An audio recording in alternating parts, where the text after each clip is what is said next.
Hi Paul. George? Leading into round one obviously this week. Pretty exciting time for the club. New listings, new season. It's obviously a pretty exciting time for yourself in terms of development. But yeah, how have you seen the pre-season form? Yeah, it's always, you mentioned it there with the number of changes that we have, and that's the challenge that we get. After making the grand final last year, we want to make the next step and actually win it. So this time of year is always challenging, trying to get the new guys on board with the game plan.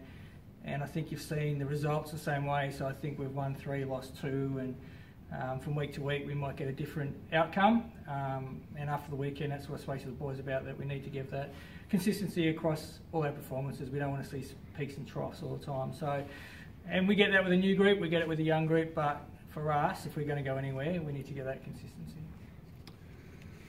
So obviously with the coaching roles as well, we spoke about it before, just in regards to having a really consistent development coaching group. Yeah, how do you feel about the support you get now from a development point of view? You feel like it's in a good spot? Absolutely. It makes a huge difference, not only to us as coaches, but I think the playing group as well, that we have that stability. And I think as coaches, we're always learning, and we're trying to align ourselves with Melbourne in the AFL, and they'll start making some changes, so we have to make some changes, but we don't have to start from scratch, because we already know we just got to add on a little bit, which is what they do. And I think that helps us, and it helps the boys. So, with Tim and Lee coming on board from Port Melbourne, Jamie again, I think Jamie and Tim have been here 2 or 3 years now, and also now having Mark, it's terrific for me because I've got that support, but also for the playing group as well. Yeah, it's great. It's spot on. So obviously Williamstown this week. At development level, in previous years we've copped some pastings, there's no doubt about that. I think everyone has. Yeah. They're obviously, they're a well-coached group. Yeah. They're a good cultured side. How do you feel about leading up to round one? You think it's a good game for us to come in on? Yeah. You're right. Willie with the yardstick along with Box Hill over the last decade, I suppose. And I've been coached against some real hidings, but I think we've turned our program around and started to match them. And last year, even the previous year, I think we started to knock them off. And the prelim final was a ripping game last year, and anyone could have won it. I'm glad it was us. We got over the line. And I think coming up against them round one, it's a real challenge for us to see where we're at.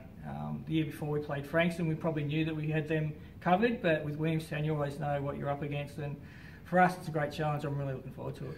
They're just a real club that you always have respect for them, don't you? No matter where you're playing them, you always have respect for them. Absolutely, and there's a ton of respect there, because what they've achieved, and we haven't done that. So, we've got to keep knocking those sort of clubs off and teams off.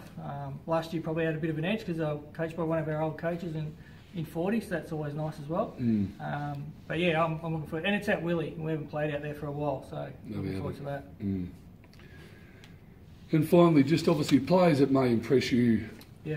Who's impressed you over the pre-season leading in? Do you feel like there's a couple there that can have an impact from a development point of view leading into VFL? Yes, this is always a tricky question, because when you're coaching a big group, you don't want to always play favourites, and blokes think, I should have been mentioned. And well, look, there's I think a couple of new players to the group that have actually done quite well, and funny enough, there's 2 of them that have come from local, and that's Jordan Kingy and Sean Dwyer.